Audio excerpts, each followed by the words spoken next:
Birdman was one of the most beloved films to come out of 2014, but it wasn't just the impeccable acting that made it famous. If we're being honest, the jaw-dropping visuals and cinematography were the real star of the movie. So come with us as we try to break down how Birdman made it possible for the film to look like a single shot and what crazy camera tricks and editing secrets made that possible. First up, let's look at Birdman's ingenious single-shot experience. While Michael Keaton was a very convincing faded Hollywood actor in the movie, it was sort of like an out-of-body experience seeing the camera following him everywhere throughout the movie. Normally in films, a scene is shot to show what's happening in a particular situation from a third person's view, but Birdman defies all those traditional ways of cinematography, and it just does a killer job doing so. Because watching the movie is a real eye-opener every time Riggin changes costumes or goes from one end of the stage to another. It's like you're right there with him, breathing down on his neck. The 2-hour movie received a lot of praise for being shot in one take, but that's not really what happened here.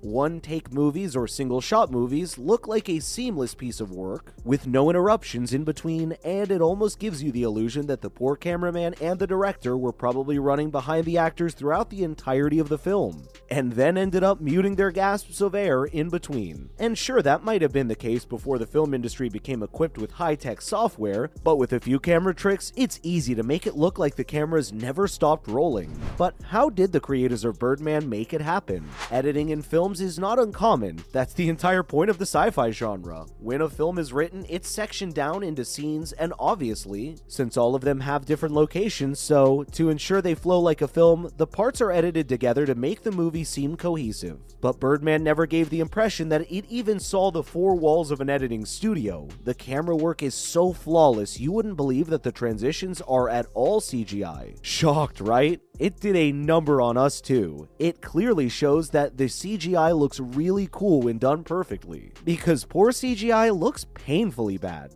Like, so bad that you don't know whether to laugh at the film or cry over the $30 you just spent paying for overpriced theater nachos. Birdman cinematographer Emanuel Lubezki had a vision before he onboarded the project. He knew the film was conceived to be a single-shot production and believed that the recording time necessary for the long-take approach could not have been made with older technology. And so the film was given an insanely huge budget to see things through, which then gave the makers the creative and financial freedom to translate their vision onto the big screen. Approximately $16.5 million was spent by Fox on this masterpiece, and every single penny was worth it.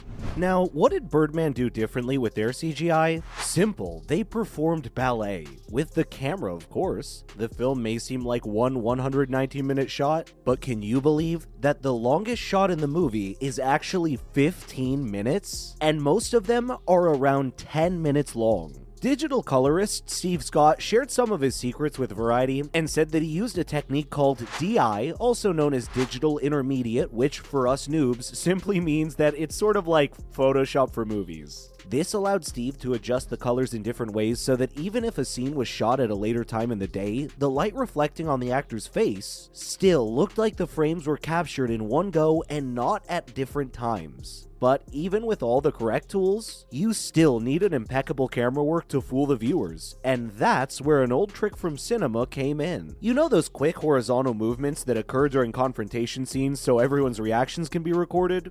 That's called the pan, which is how Scott and his colleagues got away with the A1 transitions in this movie. Even when you're watching Birdman, you'll notice how the camera pans help the flow of the story. It gave everyone on set the time to settle during the cuts, and editing these pans then became a piece of cake.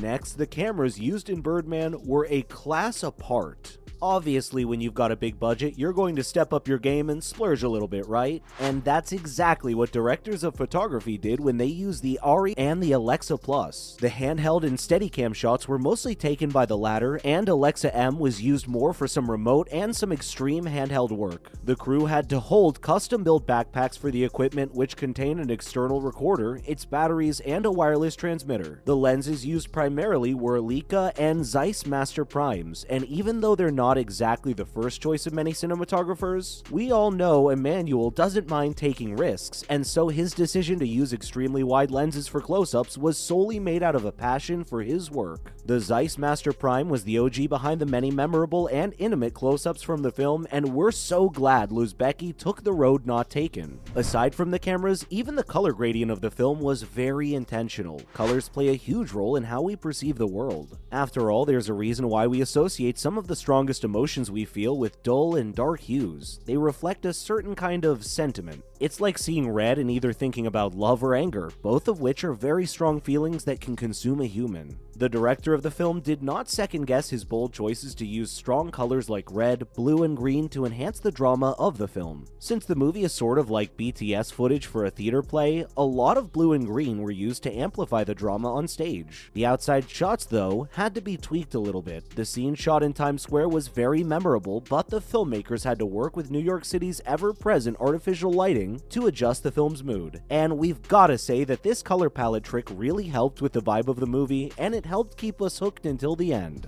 Also, even their set game was different. Most production houses have areas designated to particular locations. For example, sometimes two places that look worlds apart on screen might just be two makeshift rooms separated by a thin piece of timber in a huge warehouse. Sure, some filmmakers prefer to be in an authentic location with a real setting, but sometimes the budget of a movie only allows you to do so much, so they stick to physical pop-up sets. But Birdman was different. It was mostly filmed on a maze-like set with a few scenes shot at Broadway's St. James Theater. Proxy sets were also used in Birdman. They were built in Los Angeles and were blocked out effortlessly by Inarritu and Lubezki throughout the movie. Lighting was also a challenge to get right, and so the props around the set had to place perfectly so that no shadows were ruining the shot. Honestly, we're relieved that all the shadows and lighting were altered through the software and weren't a result of an actual long shot. Imagine trying to run through the labyrinth-like backstage of a set and make sure the camera doesn't fall while chasing Michael Keaton.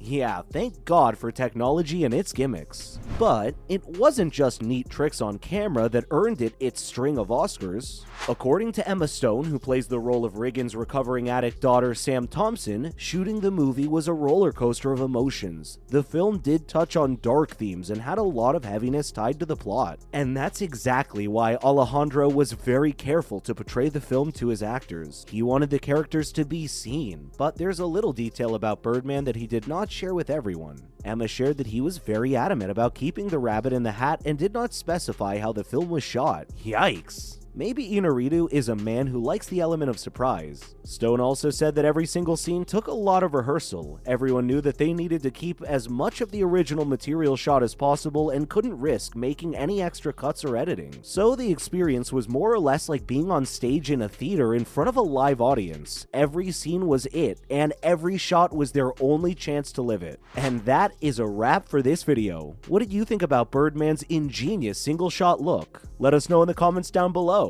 Thanks so much for watching. Make sure to give this video a thumbs up and subscribe to our channel for more videos like this. Until next time, see you soon.